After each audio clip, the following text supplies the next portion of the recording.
ಇವತ್ತು ಹೇಳ್ಬೋದಲ್ವಾ blood line segment ನಿಜವಾಗ್ಲೂ ಕೂಡ ಫೈನಲಿ ಸಿನಿಮಾ ರೀತಿ ಇತ್ತು ಅಂತ. ನಿಜವಾಗ್ಲೂ ನನಗಂತೂ 2021-22 ಎಲ್ಲವೂ ಕೂಡ ನೆನಪಾಯ್ತು. Hey guys, welcome back to the channel. Finally ಇವತ್ತಿನ most awaited Monday night Raw ಕೂಡ ಮುಗ್ದಿದೆ. ಏನೇನಾಯ್ತು ಇವತ್ತಿನ ಶೋಲಿ ಅಂತ ಸಂಪೂರ್ಣ ಮಾಹಿತಿನ ತಿಳಿಸ್ಕೊಡ್ತೀನಿ. ವಿಡಿಯೋ ತುಂಬಾ ಇಂಟ್ರೆಸ್ಟಿಂಗ್ ಆಗಿರುತ್ತೆ. ಬನ್ನಿ ವಿಡಿಯೋನ ಶುರು ಮಾಡೋಣ. ಶೋನ ಓಪನಿಂಗ್ ಅಲ್ಲಿ ನಮಗೆ ಸ್ಟೆಫನಿ ವೆಕರ್ ಅವರ ಎಂಟ್ರಿ ನೋಡೋದಕ್ಕೆ ಸಿಗುತ್ತೆ. ನಮ್ಮ ಸ್ಟೆಫನಿ ವೆಕರ್ ಅವರು ರಿಂಗಿಗೆ ಬರ್ತಾರೆ ಅಂಡ್ ಮೈಕ್ ನ ತಗೊಂಡು ಹೇಳ್ತಾರೆ, ನಾನು ಇಲ್ಲಿಗೆ ಬಂದಿರೋದು ಮತ್ತೊಮ್ಮೆ ನನ್ನ ಚಾಂಪಿಯನ್ಶಿಪ್ ನ ಗೆದ್ಕೊಳ್ಳೋದಕ್ಕೆ ಮಾತ್ರ. ಸೊ ನಾನು ಇಲ್ಲಿಗೆ ಮಾತಾಡೋದಕ್ಕೆ ಬಂದಿಲ್ಲ, ಯಾಕಂದ್ರೆ ನನ್ನ ಮಾತೆ ರೆಸ್ಲಿಂಗು. ಸೊ ಅದಕ್ಕೋಸ್ಕರ ನಾನು ಇವಾಗ ಲಿವ್ ಮಾರ್ಗನ್ ಅವ್ರನ್ನ ಕಾಲ್ಔಟ್ ಮಾಡ್ತಾ ಇದ್ದೀನಿ ಅಂತ ನಮ್ಮ ಲಿವ್ ಮಾರ್ಗನ್ ಅವ್ರನ್ನ ಕರೀತಾರೆ. ನಮ್ಮ ಲಿವ್ ಮಾರ್ಗನ್ ಅವರ ಎಂಟ್ರಿ ಕೂಡ ನೋಡೋದಕ್ಕೆ ಸಿಗುತ್ತೆ ವಿತ್ ಜಡ್ಜ್ಮೆಂಟ್ ಡೇ. ನಮ್ಮ ಲಿವ್ ಮಾರ್ಗನ್ ಅವರು ಸ್ಟೆಫನಿ ವೆಕರ್ ಅವರಿಗೆ ಹೇಳ್ತಾರೆ, ಸ್ಟೆಫನಿ ವೆಕರ್, ನಿನಗೆ ಮಾತಾಡೋದಕ್ಕೆ ಇಷ್ಟ ಇಲ್ಲ ಅಂದ್ರೂ ಕೂಡ ನನಗೆ ಮಾತಾಡೋದಕ್ಕೆ ತುಂಬಾ ವಿಚಾರಗಳಿದೆ. ಮೊದಲನೇದಾಗಿ ಬೆಕ್ಕಿ ಲಿಂಚ್ ಅವರು ನನ್ನನ್ನ ಚಾಂಪಿಯನ್ನೇ ಅಲ್ಲ ಅಂತ ಹೇಳಿದ್ರು, ಬಟ್ ನಿಜವಾಗ್ಲೂ ಅವಳೇ ಚಾಂಪಿಯನ್ ಅಲ್ಲ, ಯಾಕಂದ್ರೆ ಈಗ ನನ್ನ ಬಳಿ ಚಾಂಪಿಯನ್ಶಿಪ್ ಇರೋದು ಅಂಡ್ ನಾನು ಗ್ರೇಟೆಸ್ಟ್ ವಿಮೆನ್ಸ್ ಚಾಂಪಿಯನ್. ಇನ್ನ ನಿನ್ನ ವಿಚಾರಕ್ಕೆ ಬರೋದಾದ್ರೆ ನಿಜವಾಗ್ಲೂ ನಾನು ನಿನ್ನ ರಸಲ್ ಮೇನಿಯಾದಲ್ಲಿ ಸೋಲಿಸ್ತೆ. ಅಷ್ಟೇ ಅಲ್ಲ, ಕಳೆದ ವಾರನೂ ಕೂಡ ನಿನ್ನ ಮೇಲೆ ಅಟ್ಯಾಕ್ ಮಾಡಿದೆ. ಆದ್ರಿಂದ ನಾನೇ ಈ ಒಂದು ಚಾಂಪಿಯನ್ಶಿಪ್ ನ ಇಟ್ಕೊಂಡಿರ್ತೀನಿ. ನಿಮ್ಮಲ್ಲಿ ಯಾರೇ ಬಂದರೂ ಕೂಡ ನಾನೇ ಈ ಒಂದು ಚಾಂಪಿಯನ್ ಆಗಿರ್ತೀನಿ. ನೀವ್ಯಾರು ಕೂಡ ಚಾಂಪಿಯನ್ ಆಗೋದಕ್ಕೆ ಸಾಧ್ಯನೇ ಇಲ್ಲ, ಯಾಕಂದ್ರೆ ನಾನಂತೂ ಈ ಒಂದು ಚಾಂಪಿಯನ್ಶಿಪ್ ನ ಸೋಲೋದೇ ಇಲ್ಲ. ಇದ್ರ ಮುಖಾಂತರ ನಾನು ಗ್ರೇಟೆಸ್ಟ್ ಹಾಗೆ ಲಾಂಗೆಸ್ಟ್ ರೈನಿಂಗ್ ವಿಮೆನ್ಸ್ ಚಾಂಪಿಯನ್ ಆಗ್ತೀನಿ ಅಂತ ನಮ್ಮ ಲಿವ್ ಮಾರ್ಗನ್ ಅವರು ಮಾತಾಡ್ತಾ ಇರ್ತಾರೆ. ನಮ್ಮ ಸ್ಟೆಫನಿ ವೆಕರ್ ಅವರು, ಹಾಗಾದ್ರೆ ನೀನು ಅಲ್ಲೇ ನಿಂತ್ಕೊಂಡು ಯಾಕೆ ಮಾತಾಡ್ತಾ ಇದೀಯಾ, ಬಾ ಇಲ್ಲಿ ರಿಂಗ್ ಮೇಲ್ಗಡೆ ಅಂತ ಕರೀತಾರೆ. ಅಂಡ್ ಅದಕ್ಕೆ ನಮ್ಮ ಲಿವ್ ಮಾರ್ಗನ್ ಅವರು, ಓಕೆ ನೀನು ನನ್ನನ್ನ ಕರೆದು ತುಂಬಾನೇ ದೊಡ್ಡ ತಪ್ಪು ಮಾಡಿದ್ಯಾ ಅಂತ ಹೇಳಿ ಎಲ್ಲರನ್ನು ಕೂಡ ಕರ್ಕೊಂಡು ನಮ್ಮ ಸ್ಟೆಫನಿ ವೆಕರ್ ಅವರ ಮೇಲೆ ಅಟ್ಯಾಕ್ ಮಾಡೋದಕ್ಕೆ ಹೋಗ್ತಾರೆ. ಮೊದಲು ನಮ್ಮ ಸ್ಟೆಫನಿ ವೆಕರ್ ಅವರು ಎಲ್ಲರ ಮೇಲೂ ಕೂಡ ಅಟ್ಯಾಕ್ ಮಾಡ್ತಾರೆ, ಬಟ್ 3-on-1 ಸಿಚುವೇಶನ್ ನಮಗೆ ನೋಡೋದಕ್ಕೆ ಸಿಗುತ್ತೆ. ಸಡನ್ ಆಗಿ ಇಲ್ಲಿ ನಮ್ಮ ಸ್ಟೆಫನಿ ವೆಕರ್ ಅವ್ರನ್ನ ಕಾಪಾಡೋದಕ್ಕೆ ಬೆಕ್ಕಿ ಲಿಂಚ್ ಅವರ ಎಂಟ್ರಿ ನೋಡೋದಕ್ಕೆ ಸಿಗುತ್ತೆ. ಬೆಕ್ಕಿ ಲಿಂಚ್ ಅವರು ಬಂದು ಜಡ್ಜ್ಮೆಂಟ್ ನ ಹೊಡೆದು ಹೊರಗಡೆ ಆಗ್ತಾರೆ. ಅಂಡ್ ಅವರು ಹೋಗ್ಬೇಕಾದ್ರೆ ನಮ್ಮ ಸ್ಟೆಫನಿ ವೆಕರ್ ಅವರು ಬೆಕ್ಕಿ ಲಿಂಚ್ ಅವರ ಕೈ ಹಿಡ್ಕೊಂಡು ಎಳೆದು ಬಿಡ್ತಾರೆ, ಯಾಕಂದ್ರೆ ಇವ್ರ ಮಧ್ಯೆನೂ ಕೂಡ ಕೆಲವೊಂದಷ್ಟು ಸಂಕಷ್ಟಗಳು ನಮಗೆ ನೋಡೋದಕ್ಕೆ ಸಿಗ್ತಾ ಇದೆ. ಇದ್ರ ಮಧ್ಯೆ ನಮ್ಮ ಲಿವ್ ಮಾರ್ಗನ್ ಅವರು ಬೆಕ್ಕಿ ಲಿಂಚ್ ಅವರ ಕಾಲು ಹಿಡ್ಕೊಂಡು ಮತ್ತೊಮ್ಮೆ ಎಳೆದು ಬಿಡ್ತಾರೆ. ಅಂಡ್ ಆಗ ಜಡ್ಜ್ಮೆಂಟ್ ಡೇ ನಮ್ಮ ಸ್ಟೆಫನಿ ವೆಕರ್ ಹಾಗೆ ಬೆಕ್ಕಿ ಲಿಂಚ್ ಮೇಲೆ ಬ್ರೂಟಲ್ ಆಗಿ ಅಟ್ಯಾಕ್ ಮಾಡಿ ಇವತ್ತಿನ ಮಂಡೇ ನೈಟ್ ರಾ ಅಲ್ಲಿ ಸ್ಟ್ಯಾಂಡ್ ಟಾಲ್ ಆಗಿ ನಿಂತ್ಕೊಂಡಿದ್ದಾರೆ. ಓವರ್ ಆಲ್ ಮಂಡೇ ನೈಟ್ ರಾ ಓಪನಿಂಗ್ ಡಿಸೆಂಟ್ ಆಗಿತ್ತು. ಇದಾದ್ಮೇಲೆ ನಮಗೆ ಬ್ಯಾಕ್ ಸ್ಟೇಜ್ ಅಲ್ಲಿ ಊಸೋಸ್ ಗಳ ಎಂಟ್ರಿ ನೋಡೋದಕ್ಕೆ ಸಿಗುತ್ತೆ. ಲಿಟ್ರಲಿ ಇವತ್ತು ನಮ್ಮ ಊಸೋಸ್ ಗಳನ್ನ ನೋಡಿ ನನಗೇನೆ ನಗುನ ಕಂಟ್ರೋಲ್ ಮಾಡ್ಕೊಳ್ಳೋದಕ್ಕೆ ಆಗ್ತಾ ಇಲ್ಲ. ನಮ್ಮ ಜೇ ಊಸೋ ಹಾಗೆ ಜಿಮ್ಮಿ ಊಸೋ ಬರ್ತಾರೆ, ಇಬ್ರು ಕೂಡ ಓಕೆ ಸೆಕ್ಯೂರಿಟಿನ ಕ್ಲಿಯರ್ ಮಾಡಿ ಪಿಯು ಪಿಯು ಪಿಯು ಪಿಯು ಪಿಯು ಪಿಯು ಸೋಲೋ ಸಿಕ್ಕವ ಬೇಗ ಬಾ ಅಂತ ಕರೀತಾರೆ. ಅಂಡ್ ಸೋಲೋ ಸಿಕ್ಕವ ಅವ್ರನ್ನ, ಓಕೆ ಖುಷಿ ಆಗಿದ್ದೀವಿ ಸೋಲೋ ಸಿಕ್ಕವ, ಇವತ್ತು ನೀನು ರೋಮನ್ ರೈನ್ಸ್ ಅವರ ಜೊತೆಗೆ ಇರ್ತೀಯಾ, ಬಾ ನೀನು ಅಂತ ಕರ್ಕೊಂಡು ಹೋಗ್ತಾ ಇರ್ತಾರೆ. ಅಲ್ಲೇ ಒಂದು ಬಾಕ್ಸ್ ಮೇಲ್ಗಡೆ ನಮ್ಮ ಎಲೆನೈಟ್ ಅವರು ಕೂಡ ಕೂತ್ಕೊಂಡಿರ್ತಾರೆ. ಅವರ ಹಾಗೆ ಎಲೆನೈಟ್ ಅವರ ನಡುವೆ ಫೇಸ್ ಆಫ್ ಕೂಡ ನೋಡೋದಕ್ಕೆ ಸಿಗುತ್ತೆ. ಅಂಡ್ ಆಗ ನಮ್ಮ ಊಸೋಸ್ಗಳು, ಎಲೆನೈಟ್ ನಿನ್ಗೂ ಕೂಡ ಗೊತ್ತು ಈಗ ಏನಾಗುತ್ತೆ ಅಂತ, ಸೊ ಅಲ್ಲಿ ನಮ್ಮ ಟ್ರೈಬಲ್ ಚೀಫ್ ವೆಯ್ಟ್ ಮಾಡ್ತಾ ಇದ್ದಾರೆ ಅಂತ ಹೇಳಿ ಸೋಲೋ ಸಿಕ್ಕವ ಅವ್ರನ್ನ ಕರ್ಕೊಂಡು ಹೋಗ್ತಾರೆ. ಅಂಡ್ ನಮ್ಮ ಜಿಮ್ಮಿ ಊಸ್ ಅವರು ಎಲೆನೈಟ್ ಅವರಿಗೆ ಪಿಯು ಪಿಯು ಪಿಯು ಅಂತ ಇರ್ತಾರೆ. ಓವರ್ ಆಲ್ ಗಾಯ್ಸ್, ಇವತ್ತು ಮಂಡೇ ನೈಟ್ ರಲ್ಲಿ ನಮ್ಮ ಜೇ ಊಸೋ ಹಾಗೆ ಜಿಮ್ಮಿ ಊಸೋ ಅವರು ನೆಕ್ಸ್ಟ್ ಲೆವೆಲ್ಗೆ ಪರ್ಫಾರ್ಮೆನ್ಸ್ ನ ಕೊಡ್ತಾ ಇರ್ತಾರೆ. ಇದಾದ್ಮೇಲೆ ನಮಗೆ ಜೆಡಿ ಮೆಕ್ಡೊನಾಗ್ ಹಾಗೆ ಜಿಯೋವಾನ್ ಇವಾನ್ಸ್ ಅವರ ನಡುವೆ ಒಂದು ಸಿಂಗಲ್ಸ್ ಮ್ಯಾಚ್ ನೋಡೋದಕ್ಕೆ ಸಿಗುತ್ತೆ. ಈ ಒಂದು ಮ್ಯಾಚ್ ಕಡೆ ಬರೋದಾದ್ರೆ ಮ್ಯಾಚ್ ಅದ್ಭುತವಾಗಿತ್ತು. ನಮ್ಮ ಜೆಡಿ ಮೆಕ್ಡೊನಾಗ್ ಹಾಗೆ ಜಿಯೋವಾನ್ ಇವಾನ್ಸ್ ಇಬ್ರು ಪರ್ಫಾರ್ಮೆನ್ಸ್ ಕೂಡ ಚಿಂದಿ ಇತ್ತು ಅಂತಾನೆ ಹೇಳ್ಬಹುದು. ರಿಂಗ್ ಸೈಡ್ ಅಲ್ಲಿ ನಮ್ಮ ಡಾಮಿನಿಕ್ ಮಿಸ್ಟರಿ ಅವರ ಇಂಟರ್ಫರೆನ್ಸ್ ಕೂಡ ನೋಡೋದಕ್ಕೆ ಸಿಗ್ತಾ ಇರುತ್ತೆ. ಆದ್ರೂ ಕೂಡ ಈ ಒಂದು ಮ್ಯಾಚ್ ಅಲ್ಲಿ ನಮ್ಮ ಜಿಯೋವಾನ್ ಇವಾನ್ಸ್ ಅವರು ಓಜಿ ಕಟರ್ ನ ಕನೆಕ್ಟ್ ಮಾಡಿ ಜೆಡಿ ಮೆಕ್ಡೊನಾಗ್ ಅವರನ್ನ ಪಿನ್ ಮಾಡೋದ್ರ ಮುಖಾಂತರ ಈ ಒಂದು ಮ್ಯಾಚ್ ಅಲ್ಲಿ ವಿಕ್ಟರ್ ನ ಗಳಿಸ್ಕೊಂಡಿದ್ದಾರೆ. ಅವರು ಗೆದ್ದ ಕೂಡಲೇ ನಮಗೆ ಬಿಗ್ ಕ್ಯಾಸ್ ಅವರ ಎಂಟ್ರಿ ನೋಡೋದಕ್ಕೆ ಸಿಗುತ್ತೆ.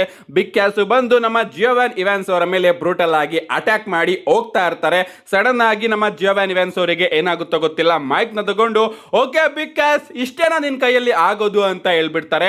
ಅಂಡ್ ಅದಕ್ಕೆ ರೊಚ್ಚಿಗೆದ್ದು ನಮ್ಮ ಬಿಗ್ ಕ್ಯಾಸ್ ಅವರು ಮತ್ತೊಮ್ಮೆ ನಮ್ಮ ಜಿಯೋವಾನ್ ಇವಾನ್ಸ್ ಅವರ ಮೇಲೆ ಅಟ್ಯಾಕ್ ಮಾಡೋದಕ್ಕೆ ಹೋದಾಗ ಉಲ್ಟಾ ನಮ್ಮ ಜಿಯೋವಾನ್ ಇವಾನ್ಸ್ ಅವರೇ ಬಿಗ್ ಕ್ಯಾಸ್ ಅವರ ಮೇಲೆ ಅಟ್ಯಾಕ್ ಮಾಡಿ ಅವರನ್ನ ರಿಂಗ್ ಇಂದ ಕೆಳಗಡೆ ಹಾಕಿ ಒಂದು ಸೂಸೈಡ್ ಡೈವ್ ಕೂಡ ಕನೆಕ್ಟ್ ಮಾಡ್ತಾರೆ.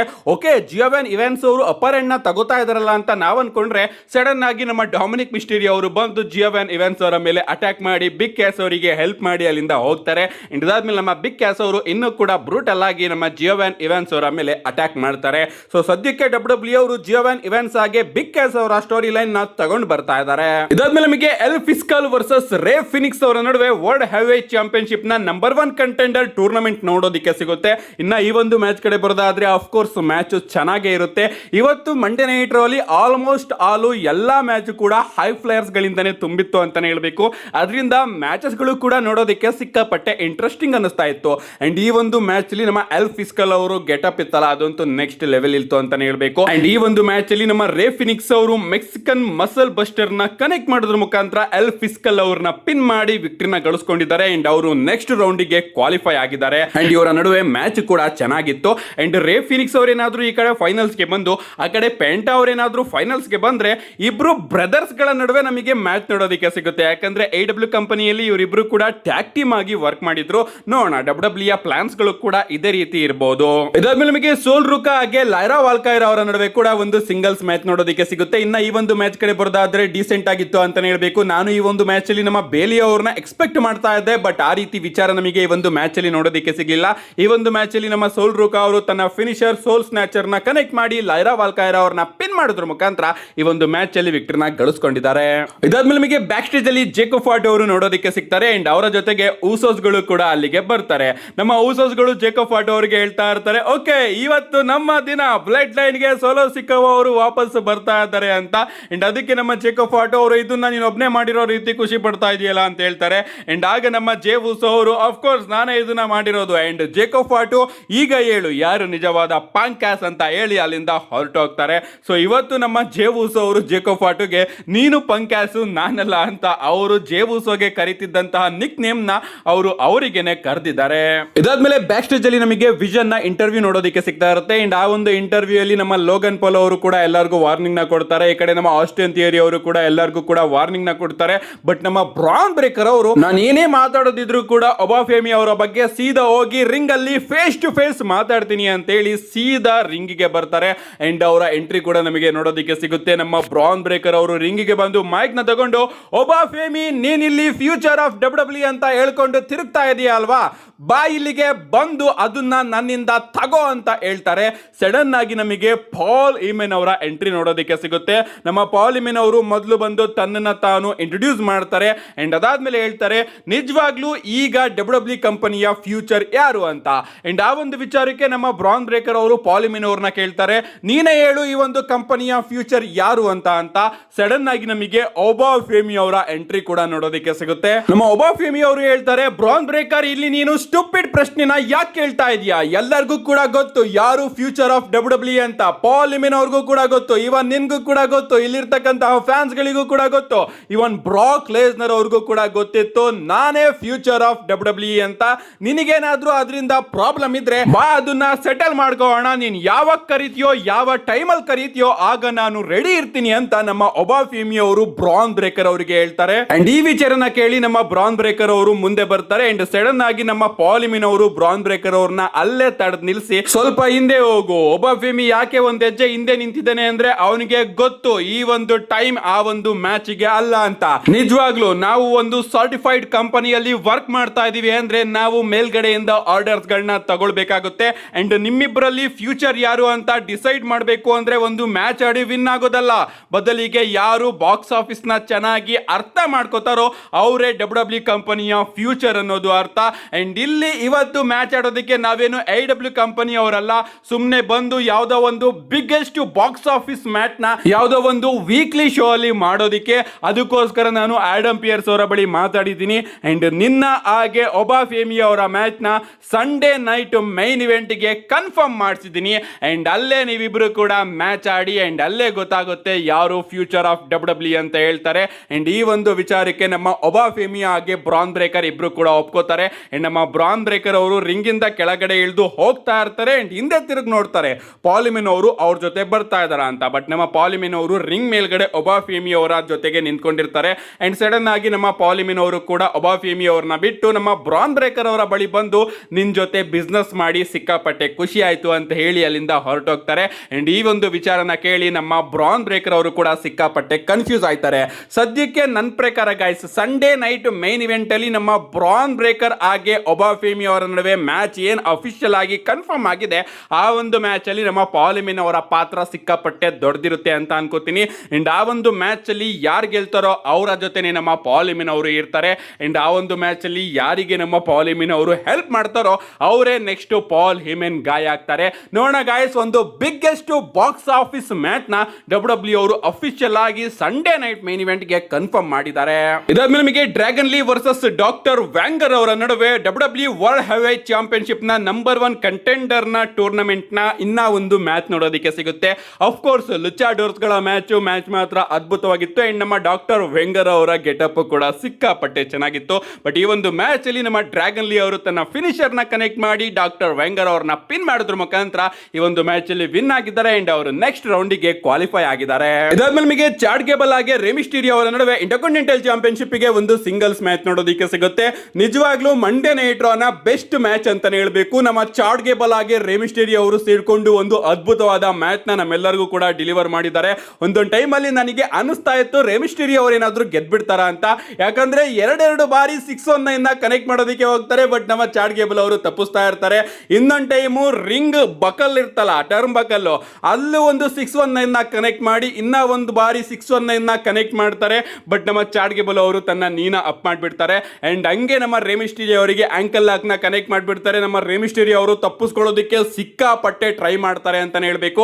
ಬಟ್ ಎಂಡಿಂಗ್ ಅಲ್ಲಿ ನಮ್ಮ ರೇ ಮಿಸ್ಟೀರಿಯೋ ಅವರು ಚಾಡ್ ಗೇಬಲ್ ಅವ್ರನ್ನ ರೋಲ್ ಮಾಡ್ತಾರೆ, ಬಟ್ ಅದನ್ನ ರಿವರ್ಸ್ ಮಾಡಿ ನಮ್ಮ ಚಾಡ್ ಗೇಬಲ್ ಅವರೇ ರೇ ಮಿಸ್ಟೀರಿಯೋ ಅವ್ರನ್ನ ರೋಲ್ ಅಪ್ ಮಾಡಿ ಪಿನ್ ಮಾಡಿ ಒಂದು ಮ್ಯಾಚ್ ಅಲ್ಲಿ ವಿನ್ ಆಗಿದ್ದಾರೆ ಅಂಡ್ ಅವರು ತನ್ನ ಚಾಂಪಿಯನ್ಶಿಪ್ ನ ರಿಟೈನ್ ಮಾಡ್ಕೊಂಡಿದ್ದಾರೆ. ಅಷ್ಟೇ ಅಲ್ಲ, ಆಂಗಲ್ ಸ್ಲಾಮ್ಸ್ ಗಳು ಕೂಡ ನೋಡೋದಕ್ಕೆ ಸಿಗುತ್ತೆ. ಒಂದು ಟೈಮ್ ಅಲ್ಲಿ ಟಾಪ್ ರೋಪ್ ಮೇಲಿಂದ ಆಂಗಲ್ ಸ್ಲಾಮ್ ಕೂಡ ಕನೆಕ್ಟ್ ಮಾಡ್ತಾರೆ, ಬಟ್ ನಮ್ಮ ರೇ ಮಿಸ್ಟೀರಿಯೋ ಅವರು ಕಿಕ್ಔಟ್ ಮಾಡ್ತಾರೆ. ಓವರ್ ಆಲ್ ನನ್ನ ಪ್ರಕಾರ ಅಂತೂ ಬೆಸ್ಟ್ ಮ್ಯಾಚ್ ಅಂತಾನೆ ಹೇಳ್ಬೇಕು ಇದು ಇವತ್ತಿನ ಮಂಡೇ ನೈಟ್ ರಾ ಅಲ್ಲಿ. ಅಂಡ್ ದಿಸ್ ಇಸ್ ಆಸಮ್ ಅನ್ನೋ ಒಂದು ಚಾಂಟ್ ಗಳು ಕೂಡ ಈ ಒಂದು ಮ್ಯಾಚ್ ಗೆ ನೋಡೋದಕ್ಕೆ ಸಿಗ್ತಾ ಇರುತ್ತೆ. ಅಂಡ್ ಗೆದ್ದಾದ್ಮೇಲೆ ಇವರ ನಡುವೆ ರೆಸ್ಪೆಕ್ಟ್ ಕೂಡ ನಮಗೆ ನೋಡೋದಕ್ಕೆ ಸಿಗುತ್ತೆ. ಇದಾದ್ಮೇಲೆ ನಮಗೆ ಶೋನ ಮೈನ್ ಇವೆಂಟ್ ನೋಡೋದಕ್ಕೆ ಸಿಗುತ್ತೆ. ಇದನ್ನ ಮೈನ್ ಇವೆಂಟ್ ಅಂತ ಕರಿಬಾರ್ದು, ಬದಲಿಗೆ ಸಿನಿಮಾ ಅಂತ ಕರಿಬೇಕು. ಬ್ಯಾಕ್ ಸ್ಟೇಜ್ ಅಲ್ಲಿ ನಮ್ಮ ಜೇಕಬ್ ವಾರ್ಡಿಯೋ ಅವರು ಯಾರಿಗೋಸ್ಕರನೋ ವೆಯ್ಟ್ ಮಾಡ್ತಾ ಇರ್ತಾರೆ. ಅಂಡ್ ಅವರು ವೆಯ್ಟ್ ಮಾಡ್ತಾ ಇದ್ದ ರೀತಿನೇ ಒಂದು ಕಾರು ಬಂದು ಅಲ್ಲಿ ನಿಲ್ಲುತ್ತೆ. ಅಂಡ್ ಆ ಒಂದು ಕಾರಿಂದ ಅಫ್ಕೋರ್ಸ್ ನಮ್ಮ ಟ್ರೈಬಲ್ ಚೀಫ್ ಅವರ ಎಂಟ್ರಿ ಕೂಡ ನಮಗೆ ನೋಡೋದಕ್ಕೆ ಸಿಗುತ್ತೆ. ರೋಮನ್ ರೈನ್ಸ್ ಅವರು ಬರ್ತಾರೆ, ತನ್ನ ವರ್ಲ್ಡ್ ಹೆವಿವೇಟ್ ಚಾಂಪಿಯನ್ಶಿಪ್ ನ ಇಟ್ಕೋತಾರೆ. ಅಂಡ್ ಸೀದಾ ಅವರು ಸ್ಟೇಜ್ ಹತ್ರ ಬರ್ತಾರೆ. ಅಂಡ್ ಜೇಕಬ್ ವಾರ್ಡಿಯೋ ಹಾಗೆ ನಮ್ಮ ಟ್ರೈಬಲ್ ಚೀಫ್ ರೋಮನ್ ರೈನ್ಸ್ ಇಬ್ರು ಕೂಡ ಎಂಟ್ರಿನ ಮಾಡ್ತಾರೆ. ಎಂಟೈರ್ ಕ್ರೌಡ್ ಓಟಿಸಿ ಚಾಂಟ್ ನ ಮಾಡ್ತಾ ಇರುತ್ತೆ. ಇವರಿಬ್ರು ಕೂಡ ರಿಂಗ್ ಗೆ ಬರ್ತಾರೆ. ಎಂಟೈರ್ ಕ್ರೌಡ್ ರೋಮನ್ ರೈನ್ಸ್ ಅಂತ ಆಡ್ನ ಆಡ್ತಾ ಇರುತ್ತೆ. ಅಂಡ್ ನಮ್ಮ ರೋಮನ್ ರೈನ್ಸ್ ಅವರು ಮೈಕ್ ನ ತಗೊಂಡು ಹೇಳ್ತಾರೆ, ಬಫೆಲೋ ಅಕ್ನಾಲೆಜ್ ಮೀ ಅಂತ. And entire crowd Roman Reigns ಅವ್ರನ್ನ ಅಕ್ನಾಲೆಜ್ ಕೂಡ ಮಾಡುತ್ತೆ. ಅದಾದ್ಮೇಲೆ ರೋಮನ್ ರೈನ್ಸ್ ಅವರು ಹೇಳ್ತಾರೆ, ನಾನು ಇವತ್ತು ಇಲ್ಲೇ ಕೂತ್ಕೊಂಡು ನಿಮ್ಮನ್ನೆಲ್ಲರನ್ನು ಕೂಡ ಕಳಿಸ್ಕೊಡ್ಬೋದಾಗಿತ್ತು, ಬಟ್ ನನ್ನ ಬಳಿ ಅಷ್ಟೊಂದು ಟೈಪ್ ಇಲ್ಲ, ಯಾಕಂದ್ರೆ ನನಗೆ ಈಗ ಒಂದು ರಿಸಿಪ್ಟು ಮತ್ತೊಮ್ಮೆ ಸಿಗ್ತಾ ಇದೆ. ಸೋಲೋ ಸಿಕೋವಾ ಅವ್ರನ್ನ ಕರ್ಕೊಂಡು ಬನ್ನಿ, ಬ್ರಿಂಗ್ ಮೀ ಸೋಲೋ ಅಂತ ಹೇಳ್ತಾರೆ. ಅಂಡ್ ಆ ಒಂದು ಲೈನ್ ನ ಕೇಳಿಸ್ಕೊಂಡು ನನಗೆ ನಮ್ಮ ಥಾರ್ ಅವರು ಅವೆಂಜರ್ ಇನ್ಫಿನಿಟಿ ವಾರ್ ಅಲ್ಲಿ ಬ್ರಿಂಗ್ ಮೀ ಥಾನೋಸ್ ಅಂತ ಹೇಳಿದ್ರಲ್ಲ, ಆ ಒಂದು ಲೈನ್ ನೆನಪಾಯ್ತು. ನಿಜವಾಗ್ಲೂ ಅದೇ ರೀತಿ ಲೈನ್ ನಮ್ಮ ರೋಮನ್ ರೈನ್ಸ್ ಅವರು ಇವತ್ತು ಡ್ರಾಪ್ ಮಾಡ್ತಾರೆ, ಬ್ರಿಂಗ್ ಮೀ ಸೋಲೋ ಅಂತ. ಅಂಡ್ ಸಡನ್ ಆಗಿ ನಮಗೆ ಊಸೋಸ್ ಗಳ ಎಂಟ್ರಿ ನೋಡೋದಕ್ಕೆ ಸಿಗುತ್ತೆ. ಜೇ ಊಸೋ ಹಾಗೆ ಜಿಮ್ಮಿ ಊಸೋ ಅವರು ಕುಣಿದಾಡ್ಕೊಂಡು ನಮ್ಮ ಸೋಲೋ ಸಿಕೋವಾ ಅವ್ರನ್ನ ಕರ್ಕೊಂಡು ಬರ್ತಾ ಇರ್ತಾರೆ. ನಮ್ಮ ಸೋಲೋ ಸಿಕೋವಾ ಹಾಗೆ ಜಿಮ್ಮಿ ಊಸೋ, ಜೇ ಊಸೋ ಎಲ್ಲರೂ ಕೂಡ ರಿಂಗಿಗೆ ಬಂದಾಗ entire crowd solo solo solo ಅಂತ ಚಾಂಟ್ ಮಾಡೋದಕ್ಕೆ ಶುರು ಮಾಡ್ಬಿಡುತ್ತೆ. ಅಂಡ್ ಆಗ ನಮ್ಮ ರೋಮನ್ ರೈನ್ಸ್ ಅವರು ಹೇಳ್ತಾರೆ, ಅವ್ರು ಏನ್ ಚಾಂಟ್ ಮಾಡ್ತಾರೋ ಅದು ನನಗೆ ಬೇಕಾಗಿಲ್ಲ, ಯಾಕಂದ್ರೆ ಈಗ ನನ್ನ ಬಳಿ ಎಲ್ಲವೂ ಕೂಡ ಇದೆ. ನೀನ್ ಏನೇನ ಇಮ್ಯಾಜಿನೇಷನ್ ಮಾಡ್ಕೊಳ್ಳೋದಕ್ಕೆ ಸಾಧ್ಯ ಇಲ್ವೋ ಅದೆಲ್ಲವೂ ಕೂಡ ನನ್ನ ಬಳಿ ಇದೆ. ಬಟ್ ಸೋಲೋ, ನೀನ್ ಯಾಕೆ ರಿಸಿಪ್ಟ್ ನ ಇಷ್ಟು ವರ್ಷ ನನ್ನಿಂದ ಕಾಯ್ಕೊಂಡು ಕೂತ್ಕೊಂಡಿದ್ದೆ? 3 ವರ್ಷದಿಂದ ರಾ ನೆಟ್ಫ್ಲಿಕ್ಸ್ ಡೆಬ್ಯೂ ಎಪಿಸೋಡ್ ಅಲ್ಲಿ ಟ್ರೈಬಲ್ ಕಾಂಬ್ಯಾಟ್ ಮ್ಯಾಚ್ ಅಲ್ಲಿ ನಾನು ನಿನ್ನನ್ನ ಸೋಲಿಸಿದ್ದೆ. ಅಂಡ್ ನಿಮ್ಮೆಲ್ಲರಿಗೂ ಕೂಡ ಮರ್ತೋಗಿರಬಹುದು, ನಾನು ವಿಡಿಯೋ ಪ್ಯಾಕೇಜ್ ನ ಪ್ಲೇ ಮಾಡಿಸ್ತೀನಿ ಅಂತ ಒಂದು ವಿಡಿಯೋ ಪ್ಯಾಕೇಜ್ ನ ಪ್ಲೇ ಮಾಡ್ತಾರೆ. ಅಂಡ್ ಆ ಒಂದು ವಿಡಿಯೋದಲ್ಲಿ ಇರುತ್ತೆ ಯಾವ ರೀತಿ ನಮ್ಮ ಸೋಲೋ ಸಿಕೋವಾ ಅವರು ನಾನೇನಾದ್ರೂ ಈ ಒಂದು ಮ್ಯಾಚ್ ಅಲ್ಲಿ ಸೋತೋದ್ರೆ ನಾನು ರೋಮನ್ ರೈನ್ಸ್ ಅವ್ರನ್ನ ಅಕ್ನಾಲೇಜ್ ಮಾಡಬೇಕಾಗುತ್ತೆ ಅಂತ. ಬಟ್ ಅವರು ಇನ್ನೂ ಕೂಡ ರೋಮನ್ ರೈನ್ಸ್ ಅವ್ರನ್ನ ಅಕ್ನಾಲೇಜ್ ಮಾಡಿರ್ಲಿಲ್ಲ. ಅಂಡ್ ಆ ಒಂದು ವಿಡಿಯೋ ಪ್ಯಾಕೇಜ್ ಮುಗಿದ ಮೇಲೆ ನಮ್ಮ ರೋಮನ್ ರೈನ್ಸ್ ಅವರು ಸೋಲೋ ಸಿಕೋವಾ ಅವರಿಗೆ ಹೇಳ್ತಾರೆ, ಈಗ ನಗಾಡು ಸೋಲೋ, ಇದೆಲ್ಲರಿಗೂ ಕೂಡ ಫನ್ನಿ ಅನಿಸ್ಬಹುದು, ಬಟ್ ನಿನಗೆ ಇದು ಫನ್ನಿ ಅಂತ ಅನ್ನಿಸ್ಬಾರ್ದು. ಯಾಕೆ ನೀನು ಚೇಂಜ್ ಆಗಿದ್ಯಾ? ಈಗ ನಿನ್ನ ಬಳಿ ಈಗ ವಾಚ್ ಬಂದಿದೆ, ನೀನು ಚೈನ್ ನ ಹಾಕೊಂಡಿದ್ಯಾ, ನಿನ್ನ ಬಳಿ ಈಗ ಗ್ಲಾಸ್ ಕೂಡ ಇದೆ ಅಂತ ಹೇಳಿ ಆ ಒಂದು ಕನ್ನಡಕನ ತೆಗೆದು ನಮ್ಮ ರೋಮನ್ ರೈನ್ಸ್ ಅವರು ಕಾಲಲ್ಲಿ ತುಳಿತಾರೆ. ಅಂಡ್ ಆಗ ಎಂಟೈರ್ ಕ್ರೌಡ್ ಭೂ ಮಾಡ್ತಾ ಇರುತ್ತೆ. ಅಂಡ್ ಸಡನ್ ಆಗಿ ನಮ್ಮ ರೋಮನ್ ರೈನ್ಸ್ ಅವರು ಹೇಳ್ತಾರೆ, ನೀನು ನನ್ನನ್ನ ಕಣ್ಣಲ್ಲಿ ಕಣ್ಣಿಟ್ಟು ನೋಡ್ತಾ ಇದೀಯಾ, ನೀನು ಈ ರೀತಿ ಮಾಡಬಾರ್ದು, ಈಗ ನೀನು ಮಂಡಿ ಊರಿ ನನ್ನ ಬಳಿ ಕೂತ್ಕೋಬೇಕು ಅಂತ ಹೇಳ್ತಾರೆ. ಬಟ್ ನಮ್ಮ ಸೋಲೋ ಸಿಕೋವಾ ಅವರು ಆ ಒಂದು ವಿಚಾರಕ್ಕೆ ಯಾವುದೇ ರೀತಿಯ ರಿಯಾಕ್ಷನ್ ನ ಕೊಡ್ತಾ ಇರೋದಿಲ್ಲ. ಸಡನ್ ಆಗಿ ನಮ್ಮ ಜೇಕಬ್ ವಾರ್ಡಿಯೋ ಅವರು ಸೋಲೋ ಸಿಕೋವಾ ಅವರಿಗೆ ಒಂದು ಸೂಪರ್ ಕಿಕ್ ನ ಕನೆಕ್ಟ್ ಮಾಡ್ತಾರೆ. ಹಂಗೆ ಟೋಂಗಾಸ್ ಡೆತ್ ಗ್ರಿಪ್ ನು ಕೂಡ ಕನೆಕ್ಟ್ ಮಾಡ್ತಾರೆ. ಅಂಡ್ ಎಂಟೈರ್ ಕ್ರೌಡ್ ಬೂ ಮಾಡ್ತಾ ಇರುತ್ತೆ. ಸ್ವಲ್ಪ ಹೊತ್ತು ಆದ್ಮೇಲೆ ನಮ್ಮ ರೋಮನ್ ರೈನ್ಸ್ ಅವರು ಎನಫ್, ಸಾಕು ತಗಿ ಅಂತ ಹೇಳಿ, ಸೋಲೋ ಸಿಕೋವಾ ಈಗ ನಗಾಡು ನೀನು, ಈಗ ನಿನಗೆ ಫನ್ನಿ ಅಂತ ಅನ್ನಿಸ್ತಾ ಇದೆಯಾ, ಸ್ವಲ್ಪ ತಡ್ಕೋ, ಇನ್ನ ಒಂದು ಬಿಸ್ನೆಸ್ ಇದೆ ಅದನ್ನ ಹ್ಯಾಂಡಲ್ ಮಾಡಿ ಮತ್ತೊಮ್ಮೆ ನಿನ್ನ ಬಳಿ ಬರ್ತೀನಿ ಬನ್ನಿ ಅಂತ ಹೇಳಿ ಊಸೋಸ್ಗಳ ಮೇಲೆ ನಮ್ಮ ರೋಮನ್ ರೈನ್ಸ್ ಅವರು ಗಮನ ಹರಿಸ್ತಾರೆ. ಎಸ್, ಟ್ವಿನ್ಸ್ ಅವರು ಶಾಟ್ ನ ಕರೆದ್ರು ಅಂಡ್ ಅವರು ಆ ಒಂದು ಶಾಟ್ ನ ಕಂಪ್ಲೀಟ್ ಮಾಡಿದ್ರು ಅಂಡ್ ಅವರು ಈಗ ಲೆವೆಲ್ ಅಪ್ ಮಾಡ್ಕೊಂಡ್ರು. ನೀವೆಲ್ಲರೂ ಕೂಡ ರೋಮನ್ ರೈನ್ಸ್ ಅವರಿಗೆ ರೆಸ್ಪೆಕ್ಟ್ ನ ಕೊಟ್ಟಂಗೆ ಊಸೋಸ್ಗಳಿಗೂ ಕೂಡ ರೆಸ್ಪೆಕ್ಟ್ ನ ಕೊಡಬೇಕು. ಅವರಿಗೇನಾದ್ರೂ ನೀವು ಡಿಸ್ರೆಸ್ಪೆಕ್ಟ್ ಮಾಡಿದ್ರೆ ನನಗೆ ಡಿಸ್ರೆಸ್ಪೆಕ್ಟ್ ಮಾಡ್ದಂಗೆ ಆಗುತ್ತೆ ಅಂತೇಳಿ 2 ಬ್ಲ್ಯಾಕ್ ಹುಲಾಫಾಲನ ತಗೊಂಡು ಬಂದು ರೋಮನ್ ರೈನ್ಸ್ ಅವರು, ಎಸ್ ನಾನಿಲ್ಲಿ ಟ್ರೈಬಲ್ ಚೀಫ್ ರೋಮನ್ ರೈನ್ಸ್ ಆದ್ರೆ ಇವರಿಬ್ರು ಆ ಒಂದು ಶಿಪ್ ನ ಕ್ಯಾಪ್ಟನ್ಸ್ ಗಳು ಅಂತ ಹೇಳಿ ನಮ್ಮ ಜಿಮ್ಮಿ ಊಸೋ ಹಾಗೆ ಜೇ ಊಸೋಗೆ ಆ ಒಂದು ನೆಕ್ಲೆಸ್ ಗಳನ್ನ ಹಾಕ್ತಾರೆ. ಬಟ್ ಈ ಒಂದು ಟೈಮ್ ಅಲ್ಲಿ ನಮ್ಮ ಜೇಕೋಬ್ ಆಟೋ ಅವರು ರಿಂಗ್ ಕಾರ್ನರ್ ಅಲ್ಲಿ ನಿಂತ್ಕೊಂಡು ನೋಡ್ತಾ ಇರ್ತಾರೆ ಅಂಡ್ ಸಡನ್ ಆಗಿ ನಮ್ಮ ರೋಮನ್ ರೈನ್ಸ್ ಅವರು ಓಕೆ ಸೋಲೋ ಸಿಕೋವಾ ಈಗ ನಿನ್ ಕಡೆ ಬರೋದಾದ್ರೆ ಅಂತ ಮಾತಾಡ್ತಾರೆ. ಸಡನ್ ಆಗಿ ನಮಗೆ LA ನೈಟ್ ಅವರ ಎಂಟ್ರಿ ನೋಡೋದಕ್ಕೆ ಸಿಗುತ್ತೆ. ರೋಮನ್ ರೈನ್ಸ್ ಅವರು ಇವ್ ಮತ್ತೆ ಬಂದಲ್ಲ ಅಂತ ಹೇಳ್ತಾರೆ. ನಮ್ಮ LA ನೈಟ್ ಅವರು ಅಟ್ಯಾಕ್ ಮೋಡ್ ಅಲ್ಲಿ ಬಂದಿರ್ತಾರೆ. ಬಂದ್ ಕೂಡಲೇ ನಮ್ಮ ಜಿಮ್ಮಿ ಊಸೋ ಹಾಗೆ ಜೇ ಊಸೋ ಅವರು LA ನೈಟ್ ಅವರ ಮೇಲೆ ಅಟ್ಯಾಕ್ ಮಾಡೋದಕ್ಕೆ ಹೋಗ್ತಾರೆ. ಬಟ್ ನಮ್ಮ LA ನೈಟ್ ಅವರೇ ಇಲ್ಲಿ ಜಿಮ್ಮಿ ಊಸೋ ಹಾಗೆ ಜೇ ಊಸೋ ಅವರ ಮೇಲೆ ಅಟ್ಯಾಕ್ ಮಾಡಿಬಿಡ್ತಾರೆ ಅಂಡ್ ಫೈನಲಿ ನಮ್ಮ ಜೇಕೋಬ್ ಆಟೋ ಅವರು LA ನೈಟ್ ಅವರ ಮೇಲೆ ಅಟ್ಯಾಕ್ ಮಾಡಿ ಅವ್ರಿಗೂ ಕೂಡ ಟೋಂಗಾಸ್ ಡೆತ್ ಗ್ರಿಪ್ ನ ಕನೆಕ್ಟ್ ಮಾಡೋದಕ್ಕೆ ಹೋಗ್ತಾ ಇರ್ತಾರೆ. ಬಟ್ ನಮ್ಮ ರೋಮನ್ ರೈನ್ಸ್ ಅವರು ಜೇಕೋಬ್ ಆಟೋ ಅವ್ರನ್ನ ತಡೆದು, ಜೇಕೋಬ್ ನಾನು ಹೇಳಿದ್ದೆ ನಿನಗೆ, ನೀನು LA ನೈಟ್ ಅವರ ಮೇಲೆ ಕೈ ಮಾಡಬಾರ್ದು ಅಂತ ಹೇಳಿದ್ದೆ ಅಲ್ವಾ, ಸೊ ಈಗ ಸುಮ್ಮನೆ ಅಲ್ಲಿ ನೀನು ನಿಂತ್ಕೋ ಅಂತ ಹೇಳಿ ನಮ್ಮ ರೋಮನ್ ರೈನ್ಸ್ ಅವರೇ LA ನೈಟ್ ಅವರಿಗೆ ಒಂದು ಸೂಪರ್ಮೆನ್ ಪಂಚ್ ನ ಕನೆಕ್ಟ್ ಮಾಡ್ತಾರೆ. ಅಂಡ್ ಇದಾದ್ಮೇಲೆ ನಮ್ಮ ಊಸೋಸ್ಗಳು ಬಂದು LA ನೈಟ್ ಅವ್ರನ್ನ ಇಟ್ಕೋತಾರೆ. ನಮ್ಮ ರೋಮನ್ ರೈನ್ಸ್ ಅವರು ಸೋಲೋ ಸಿಕೋವಾ ಅವರ ಬಳಿ ಹೋಗಿ, ಏನೋ ನಿನ್ನನ್ನ ಕಾಪಾಡೋದಕ್ಕೆ ಇವನ್ ಬಂದಿದ್ದನ, ಸೋಲೋ ನೀನ್ ಈ ರೀತಿ ಮಾಡಬಾರ್ದಾಗಿತ್ತು, ಈಗ ನೀನು ಪ್ರೂವ್ ಮಾಡ್ಕೊಳ್ಳೋದಕ್ಕೆ ಒಂದೇ ಒಂದು ಚಾನ್ಸ್ ಇರೋದು, ನೀನ್ ಇವಾಗ LA ನೈಟ್ ಅವರ ಮೇಲೆ ಅಟ್ಯಾಕ್ ಮಾಡು. ನಿನ್ನ ತಂದೆ ಇದನ್ನ ನೋಡ್ತಾ ಇದ್ದಾರೆ, ಎಂಟೈರ್ ಫ್ಯಾಮಿಲಿ ಇದನ್ನ ನೋಡ್ತಾ ಇದೆ, ನಿನ್ನ ಬ್ರದರ್ಸ್ ಗಳು ಈಗ ಅವನ್ನ ಇಟ್ಕೊಂಡಿದ್ದಾರೆ, ಈಗ ನೀನು ಅವನ ಮೇಲೆ ಅಟ್ಯಾಕ್ ಮಾಡು ಅಂತ ಹೇಳ್ತಾರೆ. ಅಂಡ್ ಇಡೀ ಕ್ರೌಡ್ ಭೂ ಮಾಡ್ತಾ ಇರುತ್ತೆ ರೋಮನ್ ರೈನ್ಸ್ ಹಾಗೆ ಎಂಟೈರ್ ಬ್ಲಡ್ ಲೈನ್ಗೆ. ನಮ್ಮ ಸೋಲೋ ಸಿಕೋವಾ ಅವರು ಕೂಡ ಐ ಆಮ್ ಸಾರಿ ಅಂತ ಹೇಳಿ LA ನೈಟ್ ಅವರ ಫೇಸ್ ಇಟ್ಕೊಂಡು ಸುಮಾವನ್ ಸ್ಪೈಕ್ ನ ಹೊಡೆಯೋದಕ್ಕೆ ಹೋಗ್ತಾರೆ. ಬಟ್ ಇಲ್ಲಿ ಅವರು LA ನೈಟ್ ಅವರ ಮೇಲೆ ಅಟ್ಯಾಕ್ ಮಾಡೋದಿಲ್ಲ, ಬದಲಿಗೆ ರೋಮನ್ ರೈನ್ಸ್ ಅವರಿಗೆ ಸುಮಾವನ್ ಸ್ಪೈಕ್ ನ ಕನೆಕ್ಟ್ ಮಾಡ್ತಾರೆ. ಅಂಡ್ ರೋಮನ್ ರೈನ್ಸ್ ಅವರು ಆ ಒಂದು ಸ್ಪೈಕ್ ನ ಸೆಲ್ ಮಾಡಿದಂತಹ ರೀತಿ ಇದೆಯಲ್ಲ, ಅದಂತೂ ಅದ್ಭುತವಾಗಿತ್ತು. ಅಂಡ್ ಆ ಒಂದು ಟೈಮ್ ಅಲ್ಲಿ ನಮ್ಮ ಊಸೋಸ್ಗಳ ರಿಯಾಕ್ಷನ್ ಕೂಡ ಭಯಂಕರವಾಗಿತ್ತು. ಅಂಡ್ ಎಂಟೈರ್ ಕ್ರೌಡ್ ಆ ಒಂದು ಟೈಮ್ ಅಲ್ಲಿ ಚಿಯರ್ ಮಾಡೋದಕ್ಕೆ ಶುರು ಮಾಡ್ಬಿಡುತ್ತೆ. ಅಂಡ್ ಎಲ್ಲರೂ ಕೂಡ ಸೋಲೋ ಸೋಲೋ ಸೋಲೋ ಅಂತ ಚಾಂಟ ಮಾಡ್ತಾ ಇರ್ತಾರೆ. ಅಂಡ್ ಇದಾದ್ಮೇಲೆ ನಮ್ಮ ಸೋಲೋ ಸಿಕೋವಾ ಅವರ ಮೇಲೆ ಊಸೋಸ್ಗಳು ಅಟ್ಯಾಕ್ ಮಾಡೋದಕ್ಕೆ ಬಂದಾಗ ನಮ್ಮ ಸೋಲೋ ಸಿಕೋವಾ ಅವರು ಊಸೋಸ್ಗಳ ಮೇಲೆನೆ ಅಟ್ಯಾಕ್ ಮಾಡ್ತಾರೆ. ಅಂಡ್ ನಮ್ಮ LA ನೈಟ್ ಅವರು ಕೂಡ ನಮ್ಮ ಜೇ ಊಸೋಗೆ ಒಂದು BFT ನ ಕನೆಕ್ಟ್ ಮಾಡ್ತಾರೆ. ಬಟ್ ಈ ಒಂದು ಟೈಮ್ ಅಲ್ಲಿ ನಮ್ಮ ಜೇಕೋಬ್ ಆಟೋ ಅವರು ಏನು ಕೂಡ ಮಾಡ್ತಾ ಇರೋದಿಲ್ಲ, ಯಾಕಂದ್ರೆ ಅವರು ರೋಮನ್ ರೈನ್ಸ್ ಅವರ ಆರ್ಡರ್ ನ ಫಾಲೋ ಮಾಡ್ತಾ ಇರ್ತಾರೆ. ಲಿಟ್ರಲಿ ಅಲ್ಲಂತೂ ನನಗೆ ನಮ್ಮ ಜೇಕೋಬ್ ಆಟೋ ಅವ್ರನ್ನ ಕ್ಯಾರೆಕ್ಟರ್ ಅಲ್ಲಿ ನೋಡಿ ಸಿಕ್ಕಾಪಟ್ಟೆ ಖುಷಿ ಆಯ್ತು. ಅಂಡ್ ಇದಾದ್ಮೇಲೆ ನಮ್ಮ ರೋಮನ್ ರೈನ್ಸ್ ಅವರು ಕಮ್ ಬ್ಯಾಕ್ ಮಾಡಿ LA ನೈಟ್ ಅವರಿಗೆ ಸೂಪರ್ಮೆನ್ ಪಂಚ್ ನ ಕನೆಕ್ಟ್ ಮಾಡೋದಕ್ಕೆ ಹೋಗ್ತಾರೆ. ಬಟ್ ನಮ್ಮ LA ನೈಟ್ ಅವರು ಅದನ್ನ ರಿವರ್ಸ್ ಮಾಡಿ ರೋಮನ್ ರೈನ್ಸ್ ಅವರಿಗೆ ಒಂದು BFT ನ ಕನೆಕ್ಟ್ ಮಾಡಿ ಸೋಲೋ ಸಿಕೋವಾ ಅವರ ಜೊತೆ ಅಲ್ಲಿಂದ ಹೊರಟೋಗ್ತಾರೆ. ಅಂಡ್ ನಮ್ಮ ರೋಮನ್ ರೈನ್ಸ್ ಅವರು ರಿಂಗ್ ಮೇಲ್ಗಡೆ ಕೂತ್ಕೊಂಡಿರ್ತಾರೆ. ಅಂಡ್ ನಮ್ಮ ಜೇಕೋಬ್ ಆಟೋ ಅವರು ರೋಮನ್ ರೈನ್ಸ್ ಅವ್ರನ್ನ ನೋಡ್ತಾ ನಿಂತಿರ್ತಾರೆ. ಈ ಕಡೆ ನಮ್ಮ ಸೋಲೋ ಸಿಕೋವಾ ಹಾಗೆ LA ನೈಟ್ ಅವರು ಒಟ್ಟಿಗೆ ಅಲ್ಲಿಂದ ಹೊರಟೋಗ್ತಾರೆ. ಸೊ ಫೈನಲಿ ನಮ್ಮ ಸೋಲೋ ಸಿಕೋವಾ ಅವರು ಬ್ಲಡ್ ಲೈನ್ ನ ಜಾಯ್ನ್ ಆಗಿಲ್ಲ, ಅವರು ನಾನಂತೂ ಯಾವತ್ತೂ ನಿಮ್ಮನ್ನ ಜಾಯ್ನ್ ಆಗೋದಿಲ್ಲ ಅಂತ ಹೇಳಿ LA ನೈಟ್ ಅವರ ಜೊತೆಗೆ ಹೋಗಿದ್ದಾರೆ. ಅಂಡ್ ಈ ಕಡೆ ಬ್ಲಡ್ ಲೈನು ಇನ್ನೂ ಕೂಡ ಕೋಪದಲ್ಲಿ ಇದೆ. ಅಂಡ್ ಈಗ ಕಂಪ್ಲೀಟ್ ಹೀಲ್ ಬ್ಲಡ್ ಲೈನು ನಮಗೆ ನೋಡೋದಕ್ಕೆ ಸಿಗ್ತಾ ಇದೆ ಅನ್ನೋ ಒಂದು ಫೀಲ್ ಬರ್ತಾ ಇದೆ. Over all Monday night main event ಮಾತ್ರ ಸಿನಿಮಾ ಇದ್ದಂಗೆ ಇತ್ತು. ನನಗಂತೂ 2021-22 ಬ್ಲಡ್ ಲೈನ್ ನೆನಪಾಯಿತು 100%. ನಾನಂತೂ ಈ ಒಂದು ಮಂಡೇ ನೈಟ್ ನ ಸಿಕ್ಕಾಪಟ್ಟೆ ಎಂಜಾಯ್ ಮಾಡಿದೆ. ಅಂಡ್ ಈ ಒಂದು ಮಂಡೇ ನೈಟ್ ಗೆ ನಾನು 5 ಸ್ಟಾರ್ ರೇಟಿಂಗ್ ನ ಕೊಡ್ತಾ ಇದ್ದೀನಿ. ನಿಮ್ಗೆ ಅನಿಸ್ತು ಮಂಡೇ ನೈಟ್ ನಿಮ್ಮ ಅನಿಸಿಕೆನ ಕಮೆಂಟ್ ಮಾಡಿ ಅಂತ ಹೇಳ್ತಾ, see you guys in my next video.